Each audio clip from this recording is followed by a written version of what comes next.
Ang pera ay isang mahalagang bagay sa ating buhay. Kailangan nating matuto kung paano ito i-manage upang magkaroon tayo ng magandang kinabukasan. At bilang mga magulang, mahalaga na ituro natin sa ating mga anak ang tamang pagpapahalaga sa pera at kung paano ang tamang paggamit nito. Kaya sa video na ito, narito ang ilang aral na dapat nating ituro sa ating mga anak tungkol sa paghawak ng pera. Una, mag-ipon mula sa simula pa lang. Mahalaga na turuan natin ang ating mga anak na mag-ipon habang bata pa. Tandaan na ang first step sa financial freedom ay ang pag-iipon ng pera. Sa pamamagitan ng pagsimula sa maliit na halaga o unti-unting pagtabi ng pera ay makakapag-develop sila ng habit ng pag-iipon ng pera na makakatulong sa kanila pagdating ng panahon na sila ay nagtatrabaho na. Ang pangalawa, magkaroon ng ipon goals. Mahalaga na turuan natin ang ating mga anak na magkaroon ng sariling financial goal. Dapat nilang malaman kung para saan nila gagamitin ang kanilang ipon. Kung meron silang mga layunin o goal, ay mas magiging masipag at masigasig sila sa pag-iipon. Halimbawa na lang nito ay kung gusto nilang bumili ng bagong gadget o bagong sapatos, dapat nila itong pag-ipunan upang mabili nila ang bagay na gusto nila. Ang pangatlo ay ang pagtitipid. Mahalagang turuan din natin ang ating mga anak na magtipid. Dapat nilang malaman na ang pagtitipid ay isang mahalagang bahagi ng pag-iipon ng pera. Dapat natin silang turuan na maghanap ng paraan upang makatipid sa kanilang mga gastusin. Halimbawa, pwede na lang silang magluto ng kanilang pagkain sa bahay upang maiwasan ang pagbili ng mamahaling pagkain sa labas. Ang pang-apat, magkaroon ng budget. Dapat matutunan din ng ating mga anak kung paano gumawa ng budget. Dapat nilang malaman kung saan nila gagastusin ang kanilang pera at kung magkano lang ang kailangan nilang gastusin. Dapat rin nilang matutunan na hindi dapat gumastos ng labis sa kanilang budget. Ang panglima, mag-isip ng 2 beses bago gumastos. Mahalaga rin turuan din natin ang ating mga anak na mag-isip ng 2 beses bago gumastos. Dapat nilang masiguro na kailangan talaga nila ang bagay na bibilhin nila at kung ito talaga ay kinakailangan, then wala naman masamang bilhin ito. Dapat din nilang matutunan na hindi dapat gumastos ng pera sa mga bagay na di naman talaga nila kailangan o yung nagustuhan lang nila pero wala naman talagang value na mabibigay sa kanila in the long run. Ang pang-anim, magtrabaho upang kumita ng pera.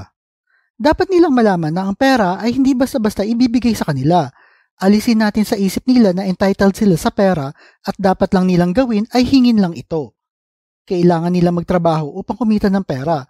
Ito ay magtuturo sa kanila ng kahalagaan ng pagtsatsaga at pagpupursige upang makamit ang kanilang mga pangarap tulad ng pagkakaroon ng pera. Ang pangpito, pagbabayad ng mga utang.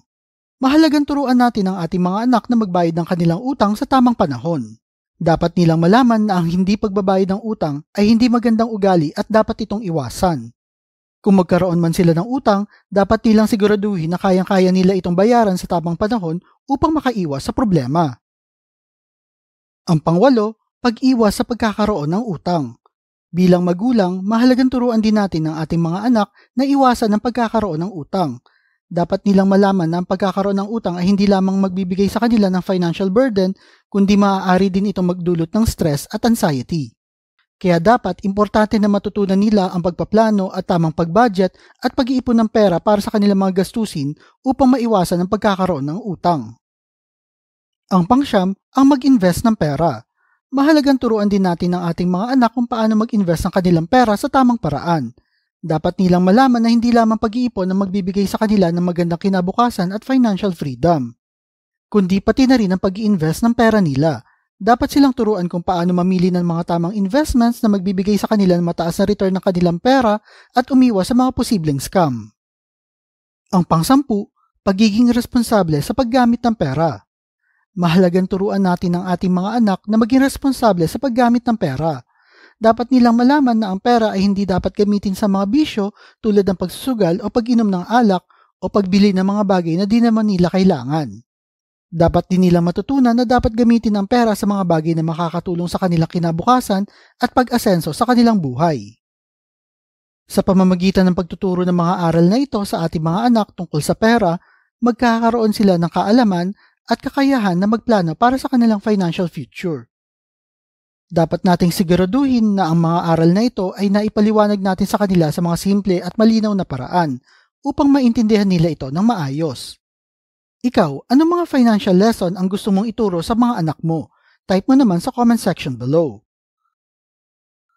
At kung mahilig kayo sa mga videos tungkol sa pera, motivational business, like and share nyo lang ang video na ito at kita-kita po ulit tayo sa mga susunod na video.